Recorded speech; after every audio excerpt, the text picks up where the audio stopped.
Hi guys! Welcome to Chesky Krumlov. I haven't heard of this place before so I wasn't that much interested to see the place. Pero kasama siya sa tour itinerary namin sa Europe so talagang pupuntahan namin siya. Guys, hindi ako nagsisi na makapunta sa Chesky Krumlov. Papasok pa lang kami sa town ay talagang mapapamangha ka sa ganda ng lugar.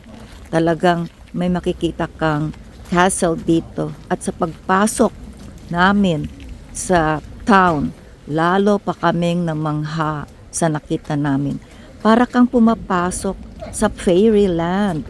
Parang anytime makikita mo si Hansel and Gretel, si Robin Hood, at kung sino-sino pang mga fairy tale characters. So, talagang isa itong para sa akin, fairyland. Tingnan nyo naman ang ganda ng lugar. Ayan, yung mga buildings dito ay during the medieval times pa. So, ayan, tignan ninyo ang ganda. Tapos may river din siya. And of course, makikita doon ang Chesky Krumlov Castle built in 1250. So, sayang hindi kami makapasok dahil nga kulang kami sa oras. So, hindi pwede isingit ang pagpasok sa castle na syempre may bayad. Ito yung Cloak Bridge na parang kasama na din sa castle na hindi din namin napasok dahil nga sa kulang sa oras. Ang ganda talaga dito. Tingnan nyo itong very colorful na tiles ito na binebenta nila. Bawat sulok talaga dito sa Chesky Krumlov ay talagang maganda. Ayan, may mga pretty souvenirs sila na binebenta. At syempre, hindi na ako bumili kasi yung asawa ko, he collects mga yung can openers. So, siya na lang, sige, para hindi na masyadong magasto sa mga souvenir items. Ayan, kasama namin, oh. Naghahanap din ng kanyang mabibili na souvenir item. Ayan, nakita na niya yung kanyang item. So, eto nga, ang ganda ng mga bahay dito. Talagang very charming, very colorful. So, yeah, come join us and enjoy this place, Chesky Krumlov. At the end of the video, tell me kung talagang fairyland nga talaga itong Chesky Krumlov. So, enjoy guys! Have fun!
Ito pala ang Roman Catholic na Saint Vitus Church dito sa Český Krumlov.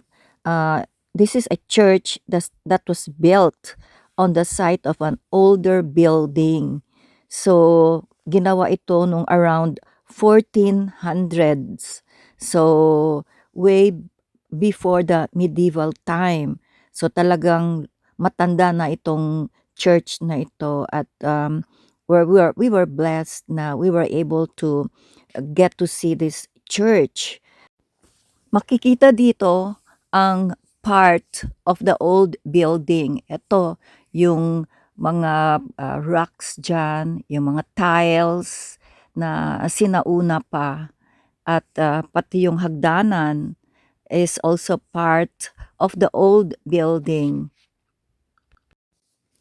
I'm so happy na isa kami sa mga nakaapak dito sa hagdanan na ito paakyat sa simbahan ni Saint Vitus. Majority, kung hindi man lahat, ng mga residents sa Český Krumlov ay mga Catholics. So, ayan, tignan natin ang loob ng simbahan. May fresko sa itaas ng pintuan ng simbahan at makikita natin na itong pintuan ay talagang ancient na siya. Ayan, ang loob ng simbahan. Just like the other churches we've been to, maganda din itong simbahan with the web-like ceiling. Ang ganda ng altar. But may barricade sa may bandang altar. Maybe to keep the people from getting too close to the altar. Ayan, may mga frescoes. At ang ganda ng mga framed na Way of the Cross paintings. This church is truly gorgeous. Meron silang kanilang pipe organ. Ayan. At makikita yung mga ano nila, posts talagang malalaki. At nandito ang side altar with Mary and Jesus. At ayan, may fresco pa tayong nakikita. I think coat of arms ito ng mga Rosenbergs, may-ari ng Český Krumlov. Ayan, may mga statues. Tapos more pa of the Way of the Cross painting. At yung kanilang confessional box na wow, ang ganda. So, ayan. Natapos din yung bisita namin sa simbahan. Sana na-enjoy ninyo yung loob ng simbahan. Ito yung kanilang church courtyard.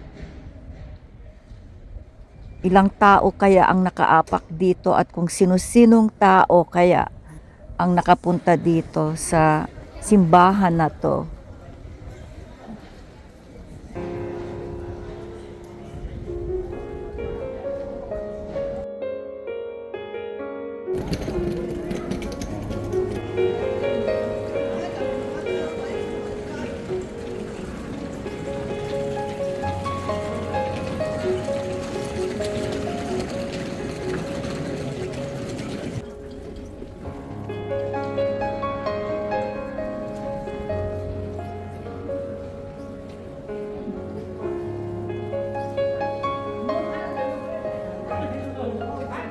No washroom? Pakala pa.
Christians here, Catholics.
Ayan guys, agree ba kayo na parang fairyland ang Chesky Krumlov?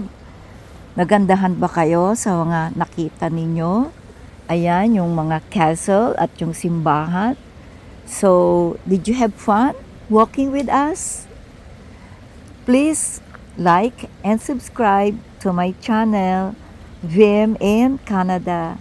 Thank you for watching. Bye!